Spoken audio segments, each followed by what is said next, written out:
Discussion on simulated annealing by Paul Timm and supervised by Dr. Amy Colin. What is simulated annealing? Inspiration for the technique and for the name come from annealing in metallurgy. Annealing uses heating and slow cooling of a material to increase crystal size and reduce defects.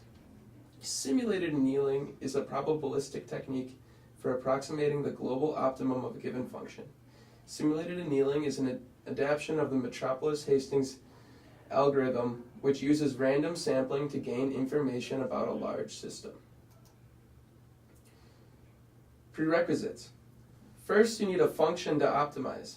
Second, you need something that we will call energy. It doesn't actually have to be energy. It needs to be the dependent variable which, if minimized or maximized, will indicate the function is optimized. Third, you need a well-defined state space where each state has an associated energy. Lastly, you need a method to sample the energy of and transition to new states. Once you have fulfilled all the prerequisites, you need to test the energy of a proposed state. If the energy is less for the proposed state than for the current state, then transition to that state. If the energy of the proposed state is higher than the current state, then only transition to that state probabilistically. Let the probability be proportional to a variable known as temperature. Lower the temperature over time. Lowering the temperature will make it less likely to accept bad decisions over time. Initially, the freedom to accept some bad decisions allows for a more thorough state search. Then, lowering the temperature forces the search to narrow over time. Probably the most well-known problem to be solved using simulated annealing is the traveling salesman. Imagine you are a salesman who needs to visit many cities as efficiently as possible and then return home at the end. You want to know what order to visit the cities, but there are too many possible orders to try them all out. Luckily, simulated annealing can help you out.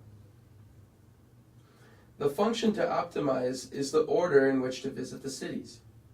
Energy is the total distance of the tour. Each state corresponds to a particular order of the tour, and each tour has an associated total distance. To propose and transition to new states, you could swap the position in the tour of two different cities and recalculate the total distance. Here are some diagrams of the traveling salesman problem that I executed in R. As you can see, after many iterations, the tour becomes better and better. While learning about simulated annealing, I wondered if it could be used to tackle a problem I encountered while running track. When signing up for track meets, usually event assignment is done with blind entry. That means you don't know who is racing what before you sign up. You simply choose what event you want to run before you know who else is in the race. This can be problematic because running track is more enjoyable when you are in a race with opponents with similar abilities. Finding an opponent with a similar ability is most easily done with seed time. A seed time is the time that you expect to be able to run in the race. Seed times are submitted for each athlete. The following example demonstrates why blind entry interferes with the competitiveness of the meet.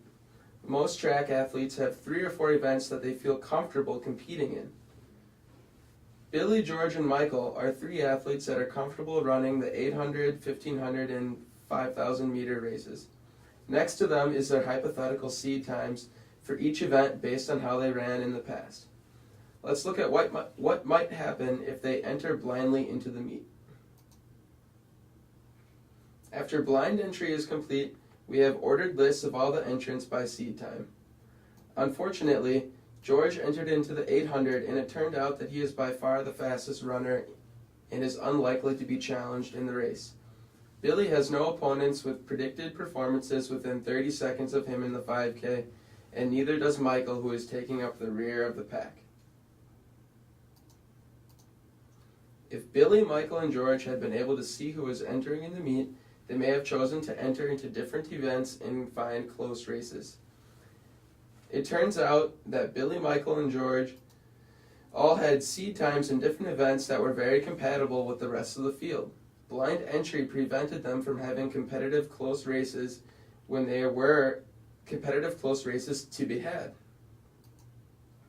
For most meet coordinators, blind entry is necessary because having open, real-time entry would be too chaotic, and sorting through a set of seed times for each athlete and assembling the meet by hand would be extremely arduous. That's where simulated annealing comes in. We are trying to find the most competitive meet, the meet with the most close matchups. Energy will be the difference in seed times for adjacent athletes in the heat sheets, and it will be divided by the total time to compensate for different event lengths. The state space is the location of each athlete. The event each athlete is entered in. Each athlete can only be entered once. Only the corresponding seed time for the given event is considered in calculations. New states can be proposed by swapping the position of two athletes and reordering the event list and recalculating the energy. To do all this, I assembled a large matrix in which I can splice and resort without losing all the information of each athlete. If you are interested in the actual code, you can pause the video now to look at some of it here, or you can check out my link at the end of the video. I implemented my code for the personal best times for the 800, 1500, and 5000 meter of all the entrants in the 800, 1500, and 5000 meter for a local track meet.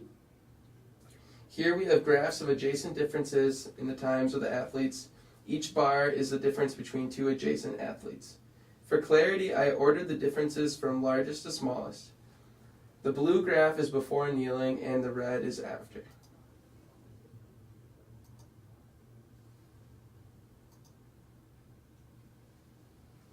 The annealing seeks to optimize the entire meet, so although it looks like the 800 and 5000 might actually be slightly worse after annealing,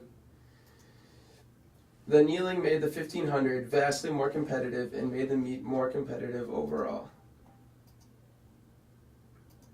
To test to make sure that the meet was more competitive overall after annealing, I calculated what I call total percent difference, which is the sum of the difference between adjacent runners divided by the total time of all the entrants.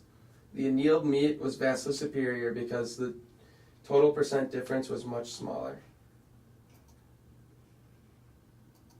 Simulated annealing is great for many problems in physics. Anytime you want to optimize a function or simulate what a system will look like with minimized energy, simulated annealing is a fantastic tool.